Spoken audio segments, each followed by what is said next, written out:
Justin Bieber announced a massive tour to promote his fourth album, Purpose. The fifth biggest tour of 2016 and crossed the $200 million mark. Tulimpenda sana na hata sasa tunaendelea kumpenda sana na kuvutiwa naye sana. Kipawa chake kimekuwa mvuto kwa vijana wengi, kikawatia moyo vijana wengi kuona kumbe inawezekana nikafanikiwa kuishi maisha ya ujazo endelevu katika umri huu nilionao. Hakika ameonyesha dunia kuwa you can be a champion at your own age.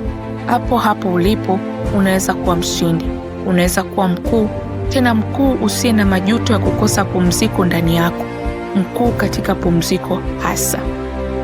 Shalom mtazamaji wangu wa Sonship Spirit TV.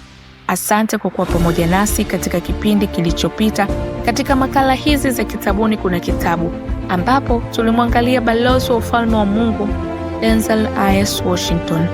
Karibu tena leo hii tuendelee kupata habari njema za kukujenga na kukuimarisha.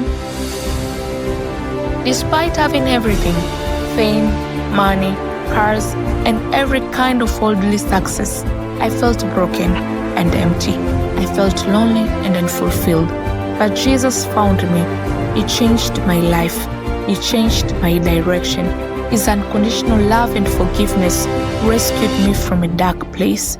Ama kwa lugha yetu ya Kiswahili tunaweza kusema, licha ya kuwa na kila kitu, umaarufu, pesa, magari na kila aina ya mafanikio ya duniani, bado nilijihisi niliyevunjika na kukosa utoshelevu.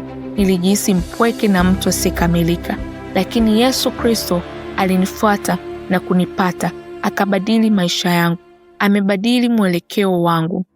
Ujumbe huu unanikumbusha ushuhuda wa Bwana kutoka kwa mwana wa Mungu mmoja katika taifa la Bwana Pete ya Muri, ambapo aliwahi kumshuhudia Bwana akisema, nilitumia pesa nyingi sana kutengeneza kikundi na kufanya matanuzi makubwa katika hoteli kubwa na nzuri mjini. Nilikesha saluni kubwa kutengeneza nywele niwe na muonekano mzuri. Kila gharama ya kuendelea kuwa na muonekano wa kitajiri niliitumia. Hii yote kwa ajili ya kuendelea kubaki katika umaarufu niliopata baada ya kuwa mwanafunzi bora katika mtihani yangu ya kidato cha 6 Tanzania. Hata hivyo, sikupata utoshelevu na pumziko katika hayo yote. Sio chakula, sio mavazi, sio urembo na mitindo wala pesa yoyote ilitosha kunipa pumziko.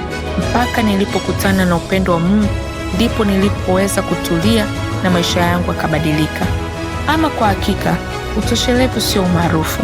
Utoshelevu si fedha. Utoshelevu si magari. Utoshelevu si mavazi. Utoshelevu sio vyakula. Utoshelevu wa mtu ni kupokea upendo wa Mungu Baba na kukubali Mungu kuwa ni baba yako, ambaye anakupenda na kukufurahia jinsi ulivyo katika Kristo Yesu. Mshindi wa tuzo takriban 150 za muziki duniani, ikiwemo tuzo 2 za Grammy, tuzo 1 ya Latin Grammy, tuzo 2 za Brit, tuzo 26 za Billboard, tuzo 22 za ASCAP, tuzo 18 za muziki wa Amerika, tuzo 23 za Teen Choice, tuzo 9 za Nickelodeon Kids Choice, tuzo 8 za iHeartRadio, tuzo 6 za video za MTV, tuzo 22 za MTV Ulaya. Mtaalamu aliyeweka rekodi 35 za dunia za Guinness, mtu mwenye wafuasi wengi katika mitandao yake ya kijamii. Mwamba ambaye tangu alipokuwa tumboni mwa mamaye, roho wa unabii wa Kristo alishasema neno juu ya kusudi la Mungu kwa maisha yake juu ya nchi katika mkutano wa kiuamsho wa mwaka 1994 wa Toronto, ulioongozwa na mtumishi wa Mungu mchungaji Joe na mke wake Carol Arnott.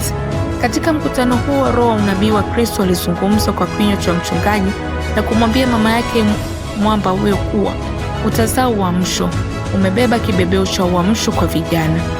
Ama kwa hakika, mwili wa Kristo na wazazi wanaposhindwa kuwaelewa na kuwakuza wana wa Mungu katika maarifa sahihi ya ufalme wa Mungu na uwana, Ibilisi huja kuwachukua na kuwatumia katika kazi zake.